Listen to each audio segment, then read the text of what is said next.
अजून एक मोठी बातमी धाराशिवहून। धाराशिवच्या तेरखेडा येथील फटाका कारखान्यात स्फोट झालेला आहे। फटाके निर्मितीच्या कारखान्यात भीषण असा स्फोट झाला। एकाची प्रकृती चिंताजनक आहे, काही जण होरपळलेले आहेत। गावकऱ्यांच्या प्रयत्नामुळे आगीवर ताबा मिळवलेला आहे। फटाके बनवण्याची ही खोली होती आणि त्यात ती उद्ध्वस्त झालेली आहे या स्फोटानं। आणि पुन्हा एकदा या निमित्तानं फटाके बनवणाऱ्या कारखान्यातील कामगारांच्या सुरक्षिततेचा मुद्दा ऐरणीवर आलेला आहे। जखमींना उपचारासाठी जिल्हा रुग्णालयात दाखल करण्यात आलंय। गावकऱ्यांच्या प्रयत्नामुळे आग नियंत्रणात आलेली आहे। धाराशिव मधली ही आपण दृश्य बघतोय, कशा पद्धतीनं गावकरी पाणी टाकून ही आग शमवण्याचा प्रयत्न करतायत। आपण बघतोय धाराशिवच्या तेरखेडा येथील ही दृश्य। फटाका कारखान्यात स्फोट झालेला आहे। फटाके निर्मितीच्या कारखान्यातला हा भीषण असा स्फोट, त्यात एकाची प्रकृती चिंताजनक असल्याची बातमी आपल्यापर्यंत पोहोचते। अजूनही काही जण होरपळलेले आहेत, मात्र गावकऱ्यांनी शर्थीचे प्रयत्न केले आणि या आगीवर ताबा मिळवलेला आहे।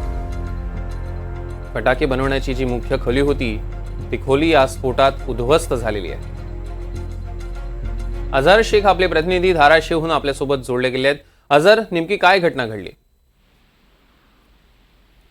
नक्कीच सौरभ, धाराशिवमध्ये फटाका जी बनवणारी एक कारखाना आहे त्यामध्ये स्फोट झालेला आहे। ज्या ठिकाणी खोलीमध्ये हे फटाके बनवले जात होते, मात्र त्याचे शॉर्ट सर्किट होऊन हा स्फोट झाला असल्याचं प्रथमदर्शनी आपल्याला पाहायला मिळतंय।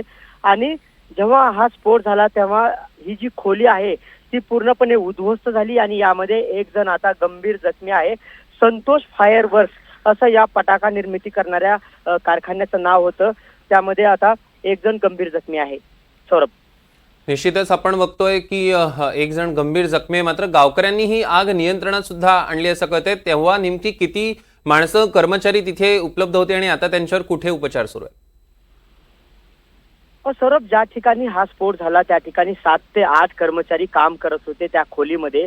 आणि जेव्हा हा स्फोट झाला तेव्हा ते जे कर्मचारी आहेत ते पळत बाहेर आले, मात्र एक जण तिथेच राहिला आणि तो गंभीर जखमी झाला। त्यानंतर जे गावकरी आहेत त्यांनी शर्थीचे प्रयत्न केले, त्या ठिकाणी असणारं जे पाणी आहे ते पाणी टाकून आणि जे कोणी तिथं अडकलेलं होतं त्यांना बाहेर काढून अनेकांचा या ठिकाणी जीव वाचवलेला आहे। मात्र तिथं एक जण अडकला आणि त्याला बाहेर येता आलं नाही आणि तो या ठिकाणी गंभीर जखमी झालेला आहे। सौरभ, निश्चितच अझर, या बातमीवर आपले लक्ष असणारच आहे। त्याचे अपडेट्स आम्ही तुमच्याकडून घेणार आहोत। तुर्तास धन्यवाद। आपण बघतोय की गावकऱ्यांच्या प्रयत्नामुळे आता आग नियंत्रणात आलेली आहे, मात्र जे हात होरपळलेले त्यांच्यावर सध्या उपचार सुरू आहे।